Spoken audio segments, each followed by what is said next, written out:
Hola, buenos días desde La Habana. Soy Joanny Sánchez y estoy aquí en este miércoles, el mismo centro de la semana, abriendo una a una las persianas de la ventana 14 para asomarme junto a ustedes a los temas y las noticias más importantes de este 25 de septiembre de 2019 aquí en Cuba.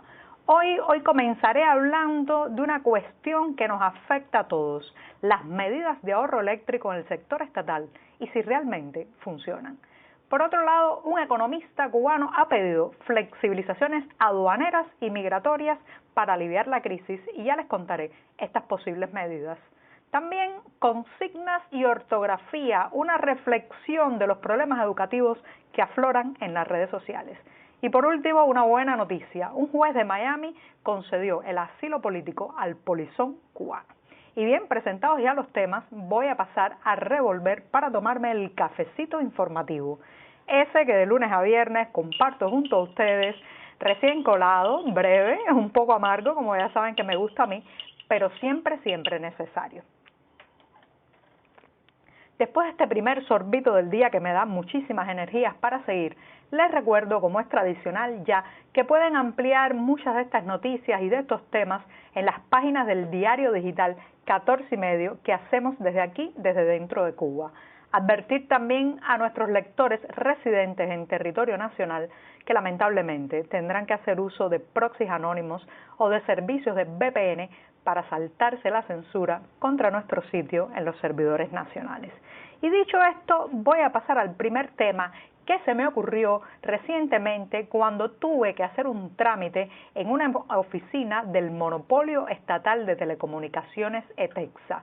Tenía que estar allí para hacer unos trámites y resulta que me encontré con el hecho de que las autoridades y la administración de la empresa habían prohibido a los empleados utilizar el sistema de aire acondicionado precisamente porque en estos días, como saben, Cuba atraviesa una serie de crisis energética, incluso pues se supone que los suministros que están por llegar ni siquiera alcanzan para completar la demanda de hidrocarburos que hay en la isla, por eso vemos larguísimas colas en los servicentros, por eso hemos visto ajustar los horarios de muchos centros laborales estatales y también de las universidades, y esto ha llegado al tema del consumo eléctrico de los locales, oficinas, centros administrativos y de servicios que están bajo gestión estatal.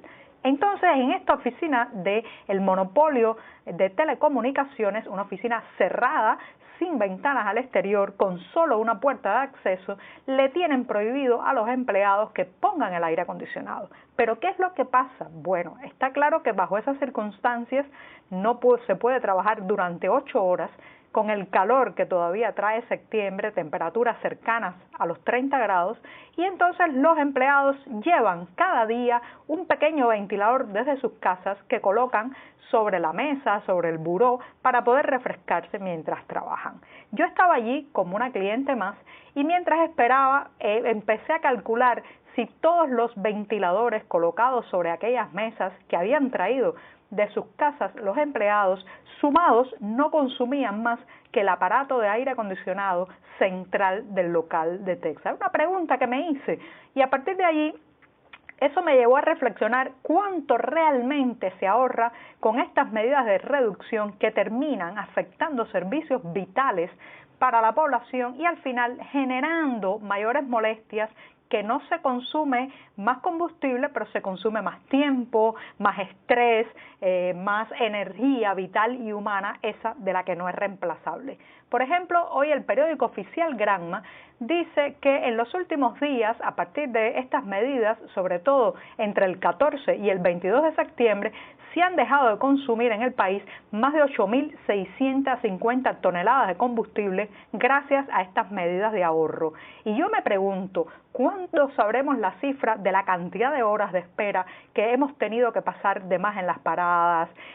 Como les contaba yo en esta oficina, todo el calor, el estrés, ya les decía, la incomodidad de un cliente que tiene que esperar en una oficina que se ha convertido en una sauna porque no tiene climatización, la cantidad de trabajo que pasan ahora las familias adicionales para cocinar por los problemas de distribución de gas, también para encontrar los alimentos, porque aunque el oficialismo se vanagloria de decir que la comida no falta, pero falta el combustible para transportarla. Entonces sí, la comida puede estar en los almacenes, pero cómo llega hasta las tiendas o cómo llega el cliente a comprarla a las tiendas si el transporte está prácticamente colapsado. Entonces, cuando se habla de ahorro, se muestran números, cifras y estadísticas, yo siempre pienso en el costo humano, ese que no aparece en ningún papel, que no aparece en los datos que publica la Oficina Nacional de Estadísticas,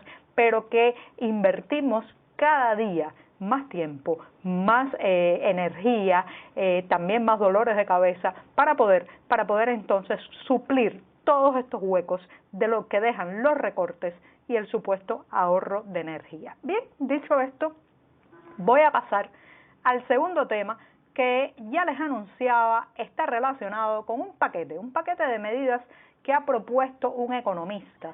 Se trata del economista cubano Mauricio de Miranda Parrondo, residente actualmente en Colombia, y a partir de esta crisis que vivimos, que es el tema protagónico de todos los debates, las conversaciones callejeras, las llamadas telefónicas mayoritarias, hablan sobre cómo enfrentar la crisis, pues de Miranda Parrondo ha hecho un adelanto de algunos puntos, medidas que las autoridades cubanas podrían implementar para facilitar y aliviar el tenso momento en que vivimos. Les recomiendo que las lean en la cuenta de Mauricio de Miranda Parrondo en Facebook, pero ahora me voy a concentrar en las medidas que se incluyen en este listado que tienen que ver con la aduana. El economista dice que se deben eliminar las actuales restricciones a la importación privada de bienes por parte de la población que viaja al exterior y también de los cubanos que residen fuera y que viajan aquí a la isla. Esto podría aliviar de manera momentánea y puntual la situación de abastecimiento de bienes, al menos en caso de familiares y amigos.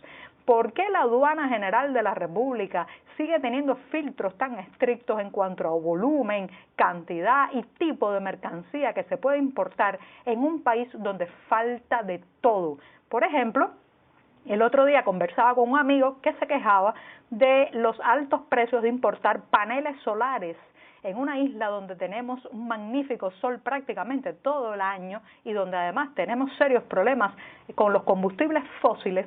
¿Por qué? ¿Por qué hay tanta penalización para que en manos privadas, personales, ciudadanas, la gente logre importar algunos elementos que le permitan generar una porción o una parte de la energía que se consume a nivel doméstico?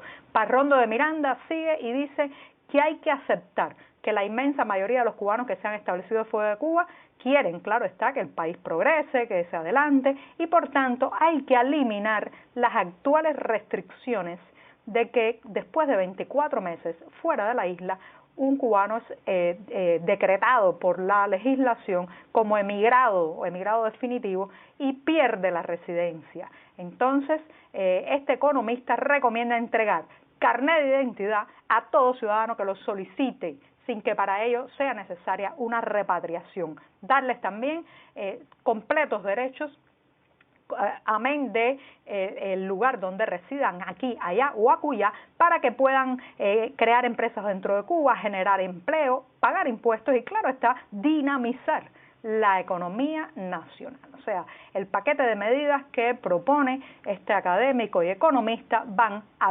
abrir las compuertas de la importación en manos privadas y también de la reforma o las leyes migratorias en Cuba. Dejar que la gente entre y salga y también que encuentre su propio camino de traer productos, mercancías que alivien la actual situación. Pero bueno, vamos a ver si escuchan a Mauricio de Miranda Parrondo, las autoridades cubanas, pero lo dudo, porque hay una cuestión aquí de control político y de sometimiento que está dado precisamente en regular que la gente no encuentre vías de escapes más allá de las estructuras oficiales. Y bien, me voy rápidamente al tercer tema, consignas y ortografía.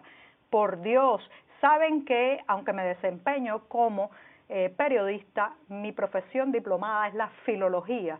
estudié para analizar la literatura, la gramática, bien, la composición sintáctica de las frases. Entonces me duele especialmente el atropello ortográfico que muchas veces vemos en las redes sociales. Pero eso ha escalado un punto en Cuba, porque la entrada masiva de las voces oficiales, digamos, funcionarios, ministros, cuadros partidistas en las redes sociales, especialmente Facebook y Twitter, ha revelado una cosa, y es que ha revelado que muchos de sus mensajes están plagados de faltas ortográficas.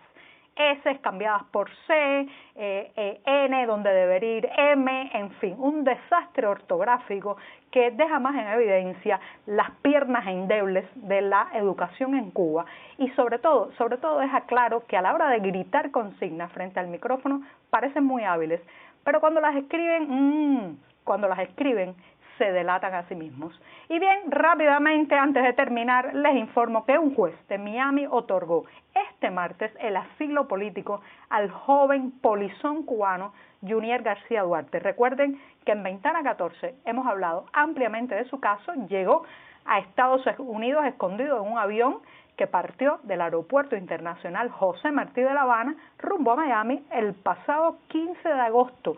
Le otorgaron el asilo, según comunicó muy brevemente el abogado de inmigración Wilfredo Alén, pero también precisó que ahora el gobierno de Estados Unidos ha hecho una apelación y es muy probable que el joven deba permanecer detenido al menos un plazo de 30 días. Por el momento parece, todo indica que podrá quedarse en Estados Unidos porque se ha visto un miedo creíble en su situación para que regrese a la isla. Y bien, con esto me despido. Hasta mañana jueves, mi día preferido de la semana. Muchas gracias.